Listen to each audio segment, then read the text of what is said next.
Hello student, इस video में हम आपको माइक्रोस्कोप की आवर्धन क्षमता के सूत्र का व्यंजक प्राप्त कराएंगे।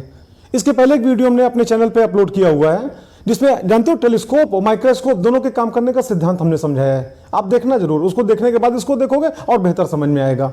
और एक हमने वीडियो और अपलोड किया है जिसमें टेलीस्कोप के बारे में बताया, टेलीस्कोप क्या होता है, कैसे वर्क करता, और टेलीस्कोप की आवर्धन क्षमता का सूत्र क्या होगा। माइक्रोस्कोप, कंपाउंड माइक्रोस्कोप, संयुक्त सूक्ष्मदर्शी। एक सूक्ष्मदर्शी और होती है जिसको आप कहते हो सरल सूक्ष्मदर्शी, हैंड लेंस। फिलहाल यहां पे हम लेके चलते हैं कंपाउंड माइक्रोस्कोप, संयुक्त सूक्ष्मदर्शी। देखो संयुक्त क्यों कहते हैं इसमें, जानते हो इसमें दो लेंसों का उपयोग किया जाता है। एक लेंस आपका इधर ओ अभिदृश्यक लेंस, ऑब्जेक्टिव लेंस, जो कि वस्तु की तरफ होगा। दूसरा लेंस कैपिटल ई, जिसको आप आईपीस कहते हो, नेत्रिका कहते हो, या अभिनेत्र लेंस कहते हो। ये आपका किधर होगा, जिसमें अपना नेत्र लगा के आप वस्तु को देखते हो, अति सूक्ष्म वस्तु को देखते हो। देखो सूक्ष्मदर्शी क्या करता है, अति सूक्ष्म वस्तु का बड़ा प्रतिबिंब बनाता है। वस्तु बहुत सूक्ष्म होती है तो वस्तु द्वारा हमारे आपके नेत्रों पर बनाए गए दर्शन कोण का मान क्या बहुत कम होता है, जिससे कि वस्तु हमको बहुत छोटी दिखाई पड़ती है। जब हम कंपाउंड माइक्रोस्कोप का उपयोग करेंगे तो कंपाउंड माइक्रोस्कोप क्या करेगा, उसी सूक्ष्म वस्तु का एक बड़ा प्रतिबिंब बनाएगा, चाहे वह प्रतिबिंब हमारे नेत्र से दूर ही क्यों न बनाए। लेकिन उस बड़े प्रतिबिंब के द्वारा नेत्र पर अपेक्षाकृत बड़ा दर्शन कोण बनाया जाएगा और वस्तु हमको बड़ी दिखने लगेगी। ये सूक्ष्मदर्शी के कार्य करने का सिद्धांत है। सामने डायग्राम आप देख रहे हो, यहाँ पे एक वस्तु है, सूक्ष्म वस्तु है, जिसका नाम क्या AB। एक लेंस यहाँ पे लगा हुआ है, ऑब्जेक्टिव लेंस। अच्छा एक बात आप देखना, इसका द्वारक क्या बहुत छोटा है। आप पूछोगे द्वारक किसको कहते हैं, यहां से लेके यहां तक की जो दूरी है इसी को एपर्चर इंग्लिश में या हिंदी में द्वारक कहते हैं। ठीक, आप पूछोगे द्वारक क्यों छोटा है, बड़ा क्यों नहीं है, तो आपकी वस्तु भी तो छोटी है, जैसा वस्तु है वैसा द्वारक है। तो हमने छोटे द्वारक का एक लेंस लिया। अच्छा इसकी जानते हो वक्रता, वक्रता मीन्स क्या, टेढ़ापन। वक्रता बहुत ज्यादा है, तो अगर वक्रता बहुत ज्यादा है तो निश्चित रूप से वक्रता त्रिज्या कैपिटल R बहुत कम होगा, और जब वक्रता त्रिज्या कैपिटल R बहुत कम होगा तो निश्चित रूप से इसकी फोकस दूरी भी बहुत कम होगी। और क्यों कम है, आप सूक्ष्म वस्तु को देख रहे हो, वस्तु को इसके करीब रखोगे, बहुत दूर नहीं रखोगे। अभिदृश्यक लेंस हो गया, इससे प्रकाश किरणें निकली, तो एक प्रकाश किरण तो आपकी ये निकली और दूसरी प्रकाश किरण ये निकली। हमने उन दोनों किरणों को निकाला जिनके बारे में हमको नियम मालूम है। आप जानते हो जो प्रकाशिक किरण से निकला वो स्ट्रेट लाइन में सीधे निकल गया, और जो समांतर आया वो कहां से गुजरेगा, वो इसके फोकस से गुजरेगा, और गुजर के यहां पे उसने क्या किया, प्रतिबिंब बनाया ऐसे।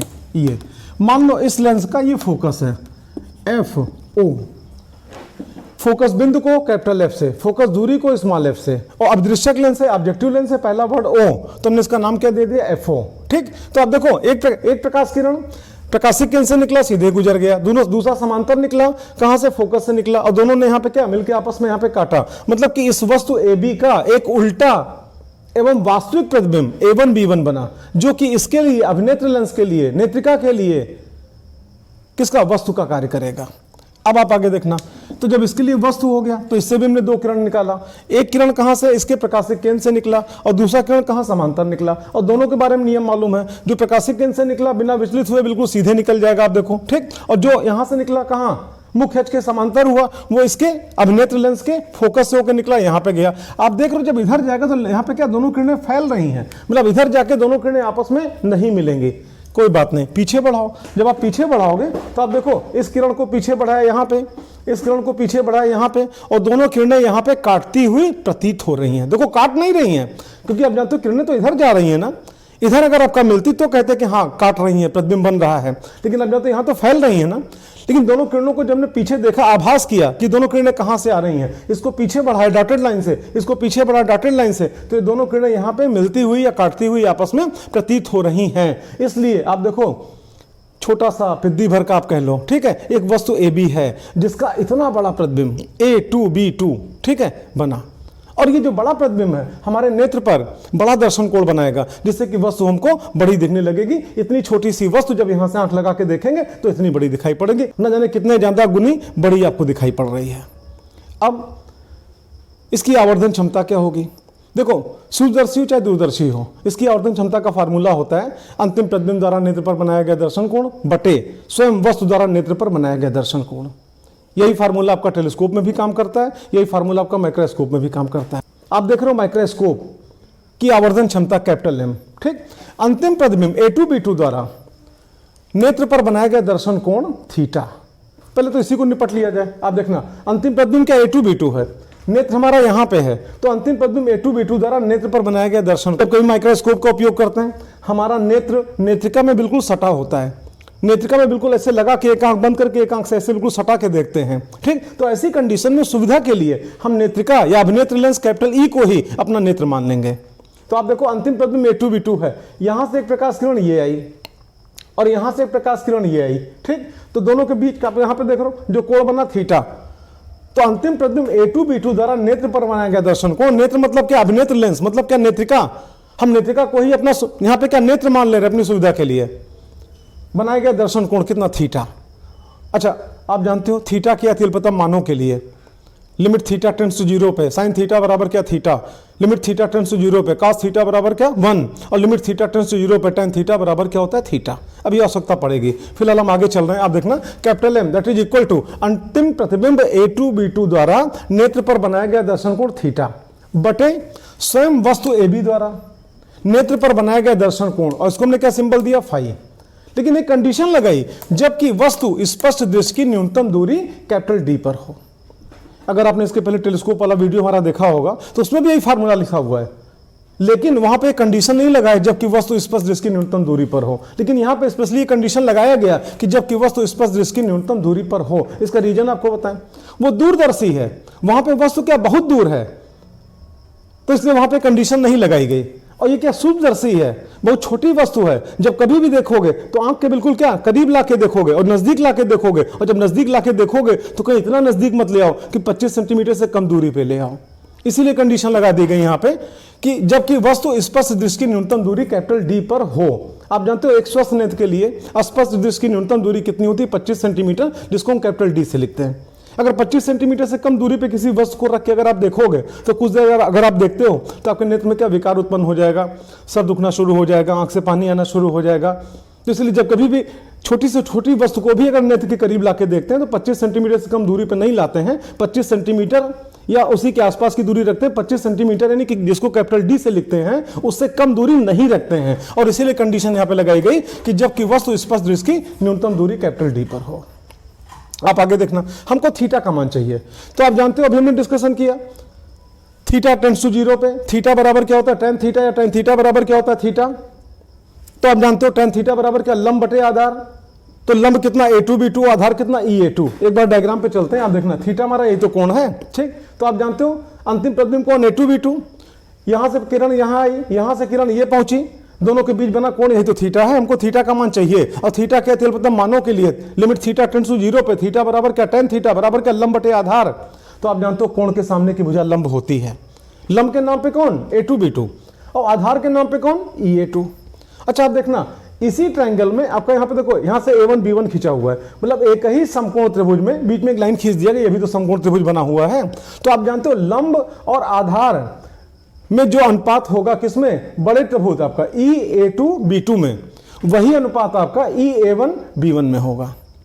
जैसे आपको समझाएं, कोई ट्रायंगल है ऐसे इस प्रकार से, ये लो ठीक, ये एंगल अगर आपका यहाँ पे थीटा है, ठीक, तो अगर हम यहाँ पे इस प्रकार से आप देखना ऐसे खींच दें यहाँ पे उसी के ठीक समांतर, तो आप जानते हो ये भी तो थीटा ही होगा। आप उसी प्रकार यहाँ पे देखना जो बड़ा त्रिभुज है A2 B2 E, इसमें ये कोण कितना थीटा, A1 B1 E, इसमें भी ये कोण कितना थीटा, ठीक। तो आप जानते हो A2 B2 और E और A1 B1 और E ये दोनों समरूप हैं, अगर समरूप हैं तो लंब व आधार में अनुपात क्या होगा, एक समान होगा। यानी बड़े त्रिभुज में लंब व आधार में जो अनुपात होगा छोटे त्रिभुज में भी लंब व आधार में वही अनुपात होगा, मतलब A2 B2 बटे EA2 बराबर A1 B1 बटे EA1। तो इसी का यहाँ पे लाभ उठाया गया। आप देखो लिमिट थीटा टेंड्स टू 0 पे थीटा बराबर tan थीटा, और ये बराबर कितना हुआ A2 B2 अपान EA2, या इसी को हम चाहें तो बराबर ए छोटे त्रिभुज में, ठीक, A1 B1 अपान EA1 ये लिख सकते हैं। तो इस प्रकार से हमारा थीटा का मान निकल आया। ये वस्तु हमारा AB है, ठीक। तो जितना बड़ा वस्तु है आप देखना उतना बड़ा वस्तु AB हमने यहाँ बना लिया, ठीक। ये आपका नेत्र हो गया, और नेत्र से कितनी दूरी पे रखना है, कैपिटल D दूरी पे। क्यों, वस्तु अति सूक्ष्म है, दूर रख के तो देखोगे नहीं, कोई छोटी वस्तु है तो उसको ऐसे करके आप देखते हो, नहीं, नेत्र के नजदीक लाके देखते हो, ठीक। तो नजदीक के चक्कर में कितना नजदीक ला सकते हो, 25 सेंटीमीटर, जिसको कैपिटल D से लिखते हो। इसीलिए यहाँ पे देखो वस्तु AB यहाँ पे लिखा गया, बनाया गया, नाप के जितना बड़ा वस्तु AB है उसी प्रकार नाप के आपका उतना बड़ा वस्तु AB यहाँ बनाया गया। ये आपका नेत्र हो गया, और दूरी कितनी, कैपिटल D, जिसका मान कितना लगभग 25 सेंटीमीटर। आप आगे देखना, एक किरण यहां से गई, और एक किरण यहां से गई, बीच का कोण कितना हुआ फाई। अब आप जानते हो लिमिट थीटा टेंड्स टू 0 पे थीटा बराबर टेन थीटा, जैसा कि यहां पे हुआ था, या टेन थीटा बराबर थीटा। तो उसी प्रकार से लिमिट फाई टेंड्स टू 0 पे, ठीक, फाई बराबर क्या टेन फाई, या टेन फाई बराबर क्या फाई। तो आप जानते हो टेन फाई बराबर क्या, लंब बटे आधार। तो कोण के सामने भुजा लंब होती है, तो लंब कितना हो गया ए बी, और आधार कितना हो गया डी। तो यहां पे कितना आ गया ए बी अपॉन डी। आप देखना थीटा का मान निकल के आया कितना, ए one B one upon E A one, और फाई का मान निकल के आया कितना, ए बी अपॉन डी। अब हम क्या करेंगे, थीटा के इस मान को यहां पे रखेंगे ऊपर, फाई के इस मान को यहां पे रखेंगे नीचे। इस प्रकार थीटा का मान ऊपर और फाई का मान नीचे रख के हम एम का मान निकालेंगे। आप देखना थीटा तथा फाई के मानों को, थीटा का मान जो निकाले हो ये, और फाई का मान जो निकाले हो ये, उपरोक्त में रखने पर इसमें, तो जब इसमें रखा गया, आप देखो तो M that is equal to theta upon phi. Theta का मान कितना निकला, अभी आपने निकाला, आप देखो थीटा बराबर कितना, ए one B one upon E A one, ये हो गया, बटे आप देखो फाई है ना, तो फाई का मान कितना निकला, आप देखो ए बी अपॉन डी, यहां पर देखो ए बी अपॉन डी, तो यहां पे ए बी अपॉन डी कर दिया गया। ठीक, अब ध्यान देना ए वन बी वन ये क्या वर्टिकल है, ई ए वन हॉरिजॉन्टल है, ए बी वर्टिकल है, डी हॉरिजॉन्टल है। तो हमने इसके बाद क्या किया, वर्टिकल अपॉन वर्टिकल, ठीक, और हॉरिजॉन्टल अपॉन हॉरिजॉन्टल हमने इकट्ठा कर लिया। ठीक, तो आप यहां पे देख रहे हो A one B one upon A B into, ठीक, और डबल बटे के नाते डी ऊपर चला जाएगा, तो डी अपॉन ए वन, ये आपका इक्वेशन नंबर फर्स्ट हो गया। इसमें इतने में कोई प्रॉब्लम होनी नहीं चाहिए। अब हम डायग्राम पे चलते हैं एक बार, आप डायग्राम को ध्यान से देखना। त्रिभुज ओ ए बी और त्रिभुज ओ ए वन बी वन, ये दोनों क्या समरूप हैं। अगर समरूप हैं तो इस त्रिभुज में लंब आधार में जो भी अनुपात होगा, इस त्रिभुज में भी लंब आधार में वही अनुपात होगा, यानी इस त्रिभुज में लंब बटे आधार बराबर इस त्रिभुज में लंब बटे आधार। आप देखो वही बात कही जा रही है इस जगह पे। आप देखो त्रिभुज ओ ए बी दिखाई पड़ा, ओ ए बी तथा त्रिभुज ओ ए वन बी वन, आप देखो ओ ए वन बी वन दोनों समरूप हैं। ठीक, अतः इन दोनों त्रिभुजों में लंब तथा आधार का अनुपात एक समान होगा। तो आप देखो छोटा वाला त्रिभुज है आपका ए बी अपान ओ ए, आप देखो ये छोटा त्रिभुज है, लंब बटे आधार मतलब ए बी अपान ओ ए, ये हो गया। फिर दूसरे त्रिभुज में आप आ जाओ ओ ए वन बी वन में, लंब कितना ए वन बी वन और आधार कितना ओ ए वन, तो आप देखो A one B one upon O A one, मतलब उधर के त्रिभुज में लंब बटे आधार बराबर इधर के त्रिभुज में लंब बटे आधार। आप देख रहे हो ए बी क्या वर्टिकल, ओ ए क्या हॉरिजॉन्टल, वर्टिकल हॉरिजॉन्टल, फिर वही वर्टिकल बटा वर्टिकल बराबर हॉरिजॉन्टल बटे हॉरिजॉन्टल। ठीक, हमने क्या किया A one B one upon A B कर लिया, ए वन बी वन यहीं पे है, ए बी को पक्षांतर करके नीचे ले आए। आप देखो A one B one upon A B that is equal to O A one upon O A. अब हम क्या करेंगे A one B one upon A B के इस मान को उपरोक्त समीकरण एक में रखने पर यहां पे आप देखो m बराबर कितना निकला था A one B one upon A B into D upon E A one. ठीक, तो यहां पे ये जो निकला आपका A one B one upon A B, तो आप जानते हो A one B one upon A B का मान हम निकाल चुके हैं, यानी वर्टिकल अपान वर्टिकल था, उसकी वैल्यू हॉरिजॉन्टल अपान हॉरिजॉन्टल में हम निकाल चुके, इस वैल्यू को यहां फीड कर देंगे। आप जो कि बार बार हॉरिजॉन्टल में आप काहे को चेंज कर रहे हैं, इसलिए चेंज कर रहे हैं कि हम जानते हैं हॉरिजॉन्टल में वस्तु की दूरी u से, प्रतिबिंब की दूरी v से, फोकस दूरी f से, ये सब हॉरिजॉन्टल में दूरी हमको मालूम है, सिंबल मालूम है। ठीक, वर्टिकल में कोई सिंबल आपका फिक्स नहीं है, इसीलिए वर्टिकल वाले को भी हमने यहाँ पे क्या किया हॉरिजॉन्टल में चेंज कर लिया उसी के अनुपात में। ठीक, तो आप यहाँ पे देख रहे हो A one B one upon A B, तो A one B one upon A B का मान कितना निकला ओ ए वन अपान ओ ए, तो इसकी जगह पे हमने इसको उठा के यहाँ पे रख दिया। आप देखो A one B one upon A B के इस मान को उपरोक्त समीकरण एक में रखने पर इसको हमने क्वेश्चन नंबर फर्स्ट माना था। ठीक, तो जब इसको आप रखोगे यहाँ पे तो देखो m यहाँ पे इक्वल m इक्वल, फिर यहाँ पे A one B one upon A B, तो A one B one upon A B, लेकिन उसका मान कितना निकाले हो आप ओ ए वन अपान ओ ए, तो ओ ए वन अपान ओ ए हो गया। ठीक, फिर into D upon E A one, तो D upon E A one हो गया। अब चिन्ह सहित मानों को रखेंगे। आप देखना यहाँ पे क्या है ओ ए वन है ना। ठीक, आप यहाँ पे आओ ओ ए वन, इस लेंस के लिए ये क्या है प्रतिबिंब, और प्रतिबिंब की दूरी किससे लिखते हैं v से, और ये क्या ऑब्जेक्टिव लेंस है तो हम क्या vo लिखेंगे, और दाईं तरफ की दूरी किसमें प्लस सिंबल के साथ होती है, तो आप देखो यहाँ पे क्या प्लस vo लिखा गया।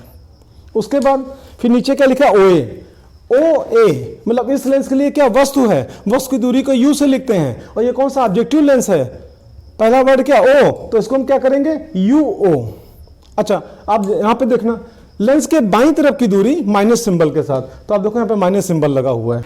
आपका नेत्र यहाँ पे है, डी दूरी इधर ली जा रही है लेफ्ट साइड में। ठीक, तो जब सब जगह सिंबल लग रहा है, भाई इसकी वैल्यू सिंबल के साथ, इसकी वैल्यू सिंबल के साथ, तो इसकी वैल्यू भी सिंबल के साथ लिखी जाएगी। तो डी की जगह पर हमने यहाँ पे क्या लिखा, माइनस डी।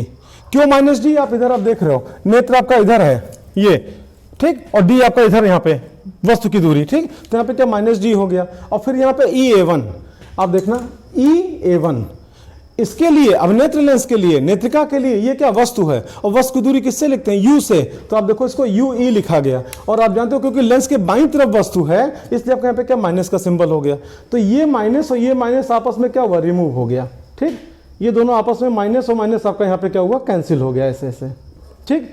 तो फिर आपका निकल के आया m that is equal to minus VO upon UO और D अपॉन UE। आप देखो m that is equal to VO upon UO, तो देखो VO अपॉन UO और D अपॉन UE, दोनों तरफ का माइनस सिंबल कैंसिल हो गया, ठीक। अच्छा, और ऊपर प्लस और नीचे माइनस है, तो आप सॉल्व करोगे माइनस आएगा, तो इस प्रकार से एक फार्मूला का निकल के आया m that is equal to minus VO upon UO और D अपॉन UE, जो कि सूक्ष्मदर्शी की आवर्धन क्षमता का व्यापक सूत्र है। जनरली क्वेश्चन है, देखो व्यापक सूत्र क्यों बोल रहे हैं कि ये ऐसा फार्मूला है, इसी की सहायता से आप उस समय भी आप आवर्धन क्षमता निकाल सकते हो जब अंतिम प्रतिबिंब स्पर्श दृश्य की न्यूनतम दूरी पर बन रहा हो, और इसी की सहायता से आप उस समय भी आवर्धन क्षमता निकाल सकते हो जब अंतिम प्रतिबिंब कहां पे बन रहा हो, अनंत पे बन रहा हो, मतलब कि श्रांत नेत्र की अवस्था में। उसका भी डिस्कशन किया जाएगा। तो हम आगे की पढ़ाई दो केस में, आप देखो केस फर्स्ट, पहला केस, पहले केस में हम क्या ले रहे हैं कि जब अंतिम प्रतिबिंब A2B2 स्पष्ट दृश्य की न्यूनतम दूरी कैपिटल D पर बने। एक बार आप डायग्राम देखना, A2B2 यही तो है, ठीक। हम ये चाहते हैं कि A2B2 हमारा स्पष्ट दृश्य की न्यूनतम दूरी कैपिटल D पर बने, अब नेत्र लेंस से कैपिटल D दूरी पर बने, ठीक। तो आप जानते हो for a lens we know that 1/v minus 1/u that is equal to 1/f। छोटे क्लास में ही आपने इसको पढ़ लिया होगा, डेरिवेशन भी इसका देखा होगा, हमारे चैनल पर भी उपलब्ध है इसका डेरिवेशन, ठीक है। आप जानते हो 1/v minus 1/u that is equal to 1/f। ये तो हमने सिंपल फार्मूला लिखा। अब हम चिन्ह सहित मान रखेंगे, तो आप देखो चिन्ह सहित मानों को रखने पर तो v क्या होता है, प्रतिबिंब की दूरी, तो हमने यहाँ पे क्या लिखा, -d। आप देखना D क्यों लिखा, आप हेडिंग पे आओ। हम चाहते हैं कि हमारा अंतिम प्रतिबिंब कितनी दूर बने, कैपिटल D दूरी पर बने, इसलिए प्रतिबिंब की दूरी V की जगह पर हमने क्या D का प्रयोग किया। माइनस का सिंबल क्यों लगाया, क्योंकि प्रतिबिंब हमारा लेंस के किधर बन रहा है, बाईं तरफ बन रहा है। अब नेत्र लेंस के किधर बन रहा है, बाईं तरफ बन रहा है, और बाईं तरफ की दूरी किसमें, माइनस सिंबल के साथ, तो यहाँ पे -d लिखा। फिर माइनस है, हमने माइनस लगाया। 1/u मतलब क्या, वस्तु की दूरी। तो आप देखो वस्तु की दूरी को किससे लिखेंगे, UE से, ठीक। U है तो U लिखा, लेकिन E सफिक्स में लगाया, क्यों, क्योंकि नेत्रिका से हमको दूरी चाहिए। नेत्रिका के लिए A1 B1 क्या वस्तु है, और नेत्रिका के लिए A2 B2 क्या प्रतिबिंब है, ठीक। तो यहाँ पे क्या लिखा, U मतलब क्या, वस्तु की दूरी, तो यहाँ पे हमने UE लिखा, क्यों, क्योंकि नेत्रिका से दूरी चाहिए। और आप देखना, आप जानते हो नेत्रिका के बाईं तरफ तो वस्तु है, और बाईं तरफ की दूरी किसमें होती है, माइनस सिंबल के साथ, तो हमने -u यहाँ पे लिखा। फिर इक्वल है तो हमने इक्वल लगाया, 1/f है तो हमने 1/f ही कर दिया। ये सारे फिगर किसके लिए लिखे गए, नेत्रिका के लिए, अब नेत्र लेंस के लिए। इसीलिए देखो यहाँ भी ये लिखा है, यहाँ भी लिखा है, और यहाँ पे इसलिए नहीं लिखा है क्योंकि आप जानते हो इसकी दूरी फिक्स है 25 सेंटीमीटर, इसका सिंबल फिक्स है कैपिटल D, इसलिए आपको यहाँ पे ऐसे लिखा हुआ है। अब हम क्या करें, 1/UE का मान निकालेंगे। कैसे निकालें, माइनस माइनस यहाँ पे क्या प्लस हो गया, तो इसको यहीं पे रोक लो और इसको उधर ट्रांसफर कर दो। तो आप जानते हो यहाँ पे क्या -1/d है ना, जब उधर जाएगा तो क्या हो जाएगा, +1/d, और एक +1/fe पहले से है, DFE हमने LCM ले लिया, तो इस प्रकार से ऊपर क्या है, FE + D आया। तो किसकी वैल्यू आई, 1/UE की। अब हम क्या करें, इसको उलट दें, इसको भी क्या हो गया, उलट जाएगा, ठीक। तो आप जानते हो 1/UE बराबर कितना आया, D + FE/DFE। तो जब इसको उलट दोगे तो यहाँ पे क्या UE हो जाएगा, और UE बराबर क्या हो जाएगा, DFE/D + FE। आप देखना, तो इस प्रकार से UE का मान निकला। अब हम इस UE के मान को, ये जो व्यापक सूत्र आपका है, ये हमने कहा ना, इसी से आपका दोनों केस में आवर्धन क्षमता निकलेगी। तो UE के मान को यहाँ फीड कर देंगे, ठीक। और जैसे मान रखोगे, आप जानते हो आवर्धन क्षमता निकल आएगी उस कंडीशन में जब अंतिम प्रतिबिंब स्पष्ट दृश्य की न्यूनतम दूरी पर बन रहा हो। तो चलो मान रखते हैं MD। आप पूछोगे ये कहां से D आ गया, पहला केस है ना, अंतिम प्रतिबिंब कहां बने, स्पष्ट दृश्य की न्यूनतम दूरी पर बने, इसने यहाँ पे क्या M यहाँ पे सफिक्स में D लिखवा दिया। अब जब सेकंड केस आप पढ़ोगे, श्रांत नेत्र की अवस्था में जब अंतिम प्रतिबिंब कहां बने, अनंत पे बने, तब इसी फार्मूले में M के साथ सफिक्स में क्या, इनफाइनाइट चलाएंगे। फिलहाल आप आगे देखना, MD that is equal to -VO/UO, तो -VO/UO, फिर यहाँ पे D/UE, तो देखो D/UE ब्लैक कलर से। फिर हमने UE का मान रखा, तो UE का मान कितना है, DFE/D + FE, अभी निकाला गया था ना, इस वैल्यू को आपने फीड किया, फिर आप आगे देखना यहां पे d से और ये d कैंसिल हो जाएगा और डबल बटे के नाते ये ऊपर चला जाएगा। तो नेक्स्ट लाइन निकल के md that is equal to minus vo upon uo और ये आपका ऊपर चला गया तो d plus fe upon fe।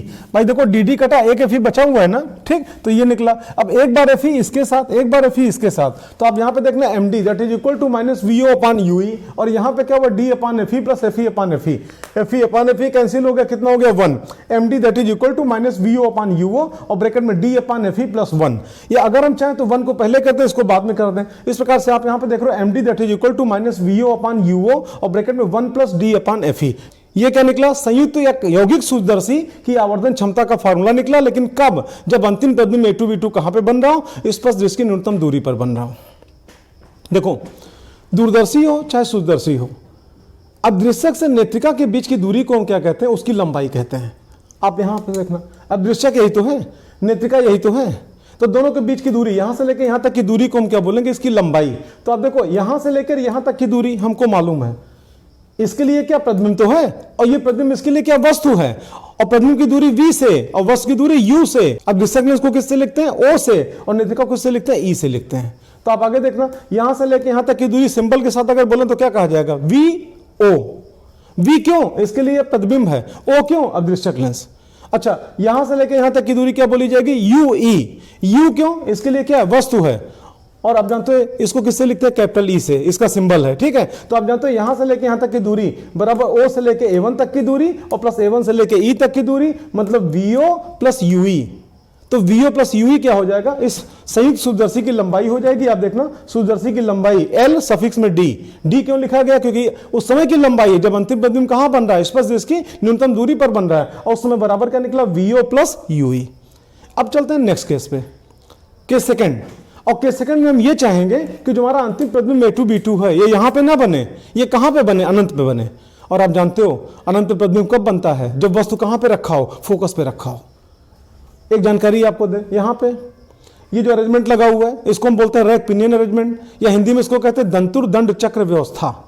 अब आवश्यकता पड़ी तो अब इसका नाम ले रहे हैं हम। इसको घुमा घुमा के इसको चाहें तो आवश्यकता अनुसार पीछे खिसका सकते हैं या चाहें तो उधर खिसका सकते हैं। आप आगे देखना इस समय प्रतिबिंब कहां बन रहा है, इसके लिए वस्तु कौन, A1 B1 है, और प्रतिबिंब कहां बन रहा है, A2B2, इसके पीछे बन रहा है। A1 B1 के सापेक्ष सीधा बन रहा है, A1 B1 के सापेक्ष क्या बड़ा बन रहा है, A1 B1 के सापेक्ष यहां पे क्या आभासी बन रहा है। इस बार प्रतिबिंब हमको कहां पे चाहिए, अनंत पे चाहिए। तो अनंत पे चाहने के लिए हम क्या करेंगे, रैक पिनियन अरेंजमेंट, या जिसको हिंदी में क्या कहते हैं दंतुर दंड चक्र व्यवस्था की सहायता से इसको हम पीछे खिसकाएंगे, और इतना पीछे खिसकाएंगे कि इसके लिए जो वस्तु A1 B1 है वो कहां पे आ जाए, इसके फोकस पे आ जाए। एक जानकारी आपको दे, आप देखना यहां से लेके यहां तक की डिस्टेंस आप मेजर करो, यही तो इसका फोकस कहलाएगा। आप पूछोगे कैसे फोकस हो गया, मुख्य अक्ष के समांतर आया, फोकस से तो गुजरेगा, तो इसके लिए फोकस यही तो है। और जितनी ये डिस्टेंस है आप देखो ये, ठीक, आप इधर से नापो, वो डिस्टेंस आपकी यहां कहीं आ रही है, ये यहां पे, मतलब आप यूं कह सकते हो कि इस समय इसके लिए जो वस्तु A1 B1 है, वस्तु की दूरी इसकी फोकस दूरी से क्या है, कम है। हम रैक पिनियन अरेंजमेंट के माध्यम से इसको थोड़ा पीछे खिसकाएंगे, और जब इधर खिसकाओगे तो हम तो इसका फोकस भी थोड़ा इधर खिसकेगा, और केवल उतना खिसकाओ कि इसका फोकस कहां पे आ जाए, A1 पे आ जाए। और जैसे फोकस A1 पे आएगा ये प्रतिबिंब आपका फिर यहां नहीं बनेगा, कहां पे बनेगा, अनंत पे बनेगा। और इस अवस्था को आप क्या बोलते हो, श्रांत नेत्र की अवस्था।